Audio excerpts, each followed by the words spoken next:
On aimerait savoir comment une femme doit manifester la soumission de façon pratique dans son foyer. Que veut dire la soumission? Quelles sont les stratégies que vous pouvez donner?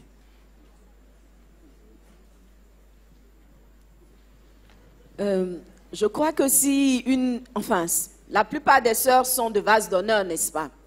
Voilà. Et c'est un enseignement que le pasteur Mohamed nous a donné à plusieurs reprises. Il a expliqué qu'il y a une différence entre la soumission et l'obéissance. Et donc, ce que Dieu attend d'une femme, c'est qu'elle soit soumise effectivement à son mari. Et il a expliqué que le mot soumission, en fait, est la composition de deux mots. La mission et le fait d'être sous cette mission-là. Alors, pour être soumise, il faut d'abord comprendre quelle est la mission de la personne à laquelle on doit être soumise. Voyez? Donc, il faut comprendre. En fait, la mission, c'est vrai, de la personne à laquelle on doit être soumise, mais c'est en même temps aussi l'occasion de comprendre nous-mêmes notre mission vis-à-vis de cette personne-là. Je crois que donc, la soumission, c'est le fait de comprendre la mission qu'on a à accomplir sous l'autorité d'un homme qui a une mission. Voilà.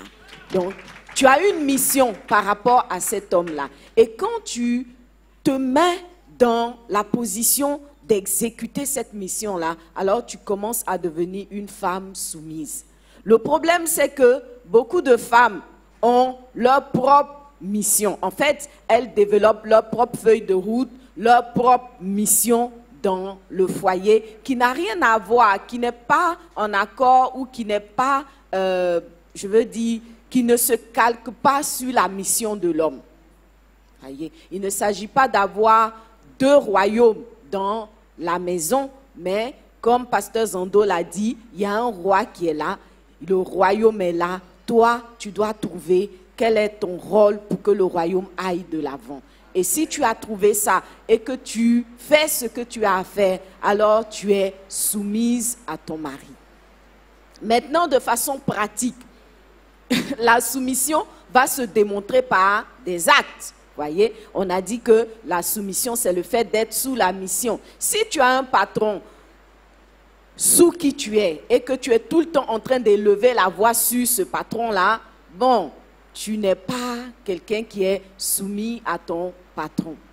Voilà. Donc la soumission, c'est vrai, on l'a définie comme ça, mais elle ne reste pas une vue de l'esprit. De façon pratique, tu vas démontrer que tu as une mission qui vient se mettre sous la mission de l'homme pour qu'ensemble, vous alliez quelque part. Il va donc avoir la notion du respect, la notion aussi de l'obéissance. Voyez, on ne peut pas être fondamentalement désobéissante à son mari et puis estimer qu'on est en train d'être sous sa mission.